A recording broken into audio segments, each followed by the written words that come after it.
오늘은 퇴계 선생의 가르침 여민동락이란 제목으로 방송을 시작하겠습니다.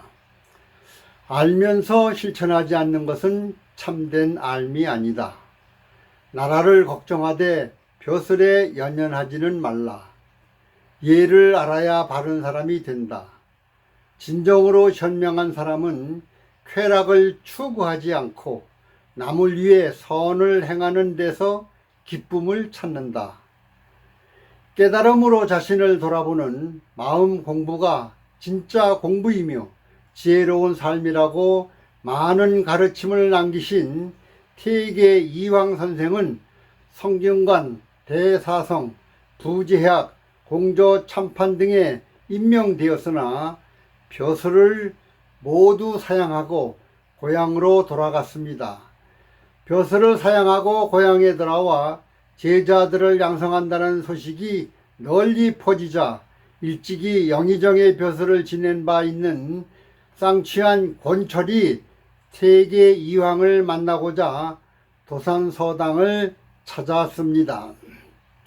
권철은 그 자신의 영의정의 벼슬까지 지낸 사람인데다가 그 후일 임진왜란 때 행주산성에서 왜적을 크게 격파한 만고 권율 장군의 아버님이기도 하며 권율 장군은 선조 때의 명재상이었던 이항복의 장인이기도 했습니다. 서울서 예안까지는 550리의 머나먼 길입니다.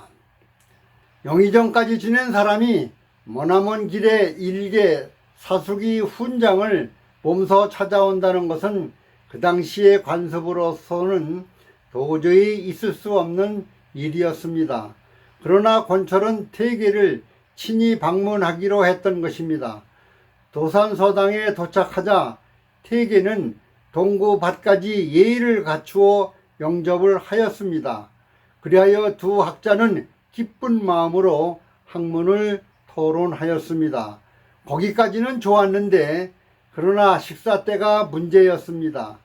끼니 때가 되자 저녁상이 나왔는데 밥은 보리밥에 반찬은 콩나물국과 가진잎 무친 것과 산채뿐으로 고기 부치라고는 북어 무친 것 하나가 있을 뿐이었습니다. 퇴계는 평소에도 제자들과 똑같이 초식 생활만 해왔는데 이날은 귀한 손님이 오셨기 때문에 구하기 어려운 북어를 구해다가 무쳐서 올렸던 것입니다. 평소에 산의 진미만 먹어오던 권철 대감에게는 보리밥과 소찬이 입에 맞을 리가 없었습니다. 그는 그 밥을 도저히 먹을 수가 없어 몇 숟갈 뜨는 척 하다가 상을 물려버리고 말았습니다. 그러나 퇴계는 그 다음날 아침에도 그와 똑같은 음식을 내놓았습니다. 권철 대감은 이날 아침에도 그 밥을 먹어낼 수가 없어서 어제 저녁과 마찬가지로 몇 숟갈 떠먹고 나서 상을 물리쳐 버렸습니다. 주인이 퇴계가 아니라면 투정이라도 했겠지만 상대가 워낙 스승처럼 전공해 오던 사람이다 보니 음식이 아무리 마땅치 않아도 감히 그런 말이 나오지 않았던 것입니다.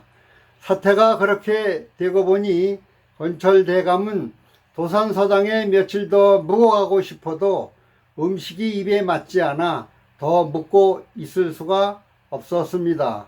그리하여 다음 날은 예정을 앞당겨 부랴부랴 떠날 수밖에 없었는데 권철 대감은 작별에 앞서 퇴계 이황에게 이런 말을 하였습니다. 이렇게 만나고 떠나게 되니 매우 반갑소이다. 우리가 만났던 기념으로 좋은 말을 한 말씀만 남겨주시지요. 촌부가 대감 전에 무슨 말이 있겠나이까.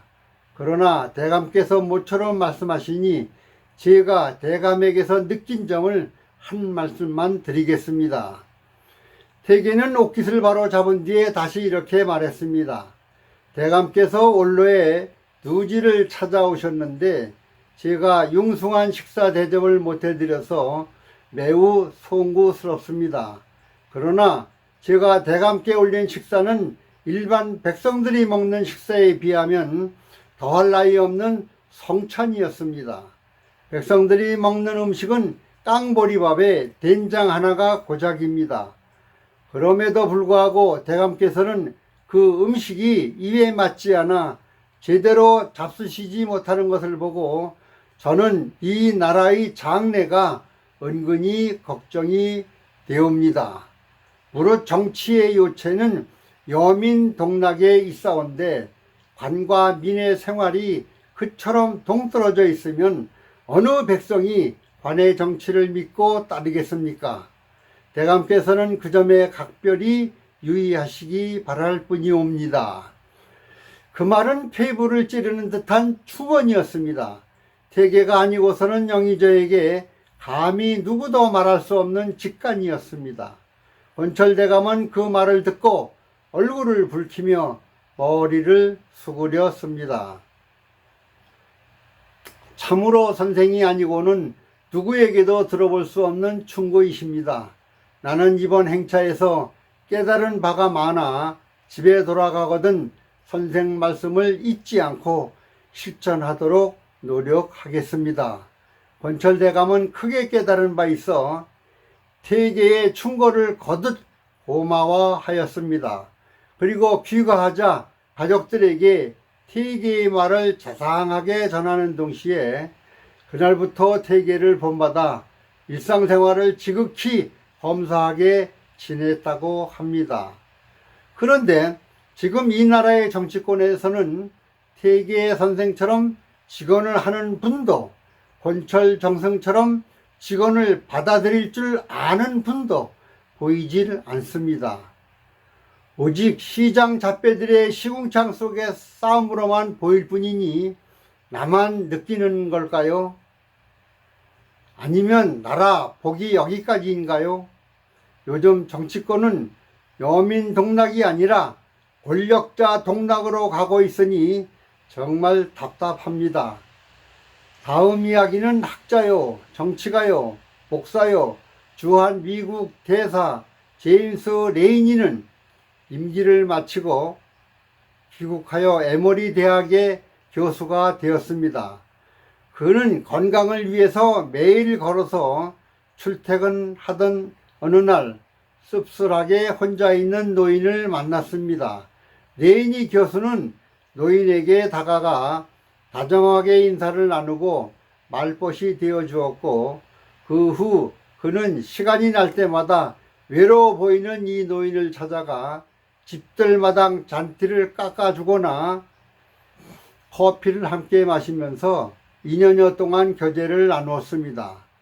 그러던 어느 날 출근길에서 노인을 만나지 못하자 그는 노인의 집을 방문하였고 노인이 바로 전날 돌아가셨다는 것을 알게 되었습니다.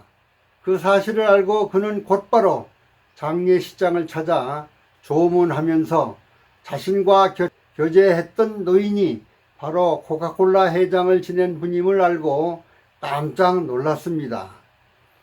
그때 한 유족이 다가와 회장님께서 당신에게 남긴 유서입니다 라고 말하며 봉투를 건넸습니다.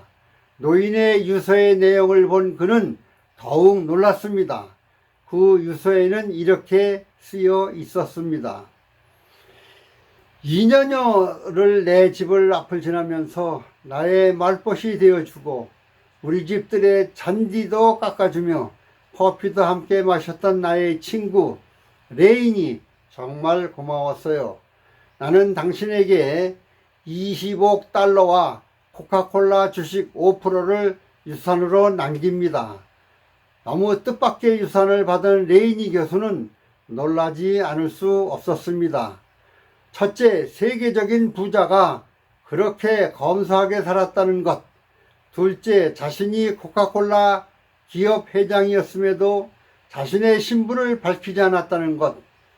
셋째, 아무런 연고도 없는 사람에게 잠시 친절을 베풀었다는 이유만으로 그렇게 엄청난 돈을 주었다는 사실에 놀랐습니다. 레이니 교수는 자신이 받은 엄청난 유산을 자신이 교수로 일하는 에머리 대학에 발전 기금으로 모두 내놓았습니다.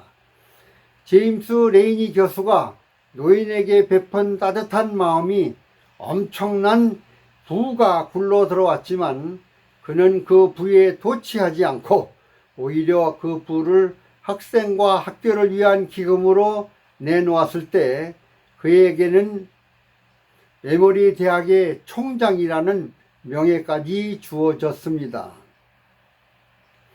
이것은 전설 같은 얘기이지만 겨우 몇십 년 전에 일어난 실제 이야기이며 주한 미국 대사를 역임한 인물이 겪은 꿈 같은 실화라 더욱 실감이 납니다. 작은 친절, 작은 배려, 작은 도움 하나가 사회를 윤택하게 아름답게 서로 간의 우위와 신뢰를 돈독하게 한다는 사실을 우리는 결코 잊어서는 안 될 것입니다. 바로 배려하는 친절의 힘입니다. 이러한 아름다운 이야기들을 나라를 이끄시는 정치권, 특히 국회의원들과 법조인들이 읽고 깨달음이 있었으면 하는 마음으로 방송을 편집했습니다. 그러나 눈앞에 보이는 권력과 돈에만 관심이 있지 이런 방송을 보겠는가 하는 의구심마저 들 정도입니다.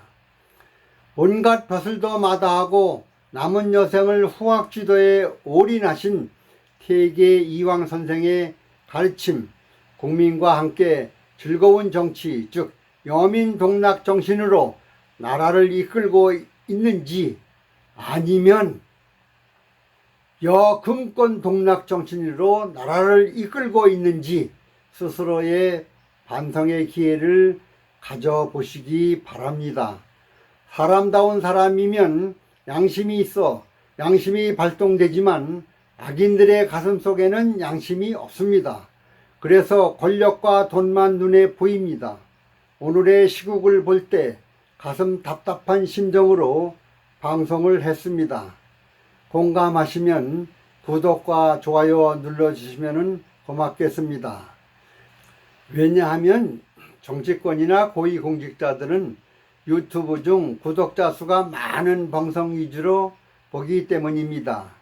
구독자 수가 적은 방송은 그 내용이 아무리 좋아도 보지를 않기 때문에 구독자 수를 눌러주시면 많은 힘이 되겠습니다.